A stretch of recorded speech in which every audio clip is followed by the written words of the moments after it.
God to witness the joining together of Justin and Callie in marriage.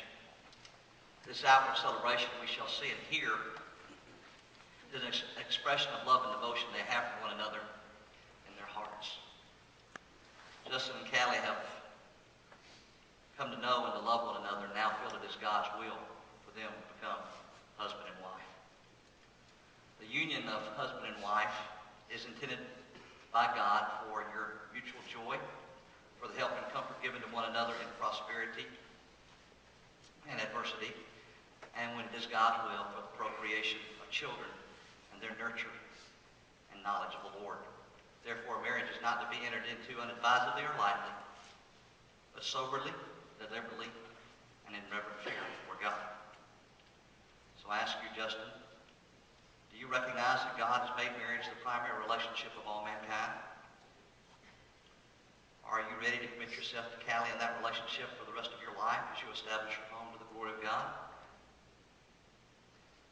And I ask you, Callie, do you recognize that God has made marriage the primary relationship of all mankind? And are you ready to commit yourself to Justin in that relationship for the rest of your life as you establish your home to the glory of God? Believing that both of you are committed to building a marriage on a foundation of love greater than your own, and to establishing a home that will have Jesus Christ as its cornerstone, it's my privilege to ask, who gives Justin?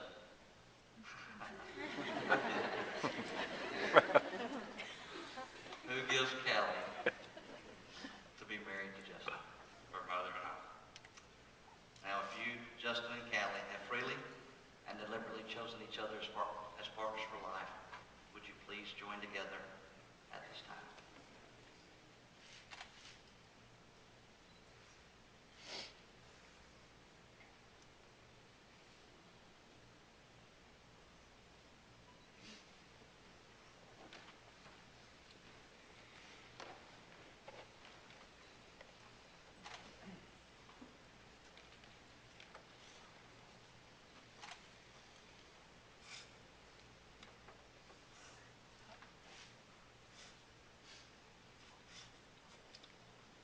This may seem somewhat like child abuse, but I've always told Callie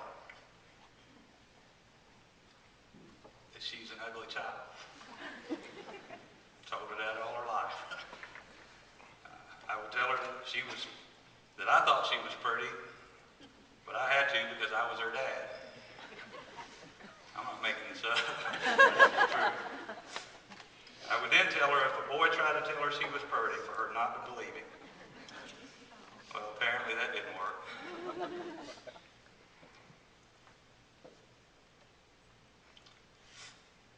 When my wife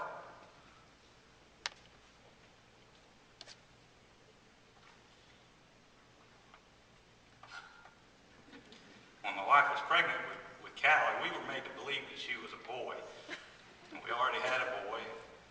I just convinced myself that I was okay having another boy. I mean, I did love my boy. Still do.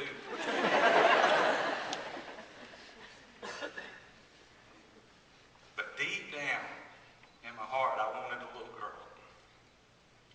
And when Callie was born, I asked the doctor 3 times if he was sure she was a girl. Finally, he told me she had all the equipment to be a girl, so I shouldn't have said that part.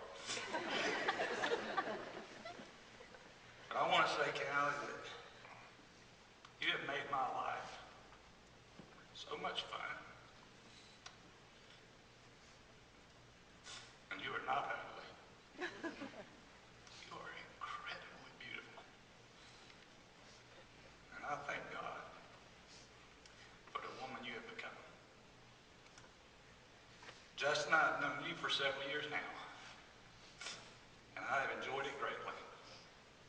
You are a terrific young man, and I believe in you. I now trust you with one of the most precious gifts God has ever given me.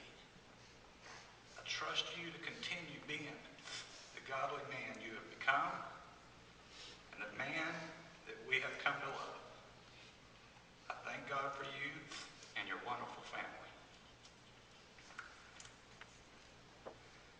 teaches that God is love, and that love comes from God. From the beginning to the end, the Bible is a love story. In it we read of God's love for his people and the love that sent Christ to the cross, a redeeming love, and a redeeming love for the sinner and an abiding love for the redeemed. God is the center of love. In the beginning, when God formed man from the dust of the earth and placed him in the Garden of Eden, Adam was lonely. That loneliness is the first thing in creation God named as not being good. So God made a companion and helpmate for him. The Lord took one of Adam's ribs and created Eve.